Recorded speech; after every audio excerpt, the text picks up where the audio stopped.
இலங்கையின் eagle view point பற்றிய தகவல்களை பகிர இருக்கின்றோம். ஈகிள் வியூ பாயிண்டை பார்வையிட ஒரு நபருக்கு 500 ரூபாய் கட்டணம் அறவிடப்படுகின்றது. சிறுவர்கள் என்றால் 200 ரூபாய் என்று சொல்லப்பட்டிருக்கின்றது.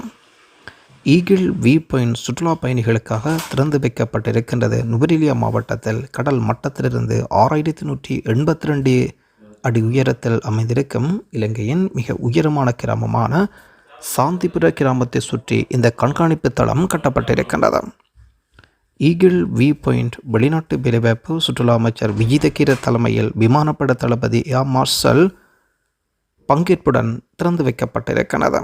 சுற்றுலாத்துறையின் வளர்ச்சியின் மூலம் உள்ளூர் பொருளாதாரத்தில் அபிவிருத்திக்காகவும் வெளிநாட்டு சுற்றுலா பயணிகளுக்காகவும் இலங்கை ஒரு முக்கிய கவர்ச்சிகரமான இடமாக முதன்மை நோக்குடன் 2024ஆம் ஆண்டு ஜூலை மாதம் 31ஆம் தேதி அன்று தொடங்கப்பட்ட இதன் கட்டுமான பணிகள் இலங்கை விமானப்படையின் உதவியுடன் முன்னெடுக்கப்பட்டிருந்த விடயமும் குறிப்பிடத்தக்கது.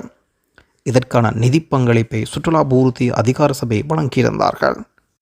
இலங்கையின் உயரமான கிராமமாக அதன் பெயரை கொண்டிருக்கின்றது. இந்த கிராமம் முழுமையாக சுற்றி பார்க்க 500 ரூபாய் போதும்.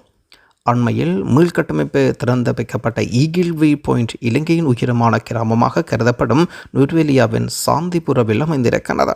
முழுமையாக இந்த பகுதியை சுற்றி பார்க்க இலங்கை பெரியவர்கள் என்றால் 500 ரூபாவும் சிறுவர்களுக்கு 200 ரூபாவும் வெளிநாட்டு சுற்றுலா பயணிகளுக்கு $10 என்ற அடிப்படையில் இந்த கட்டணம் வசூலிக்கப்படுகின்றது. மேலும் விவரங்கள் தேவை என்றால் ஈகிள் வியூ பாயிண்ட் அவர்களுடைய வலைத்தள லிங்கை டிஸ்கிரிப்ஷனில் தருகின்றோம். சென்று பார்வையிட்டு பயன்பெற்று கொள்ளுங்கள். ஒருமுறை சென்றால் இலங்கையின் இந்த சுற்றுலா தலங்களில் மிக சிறப்பான வரவேற்பையும் தருகின்றார்கள்.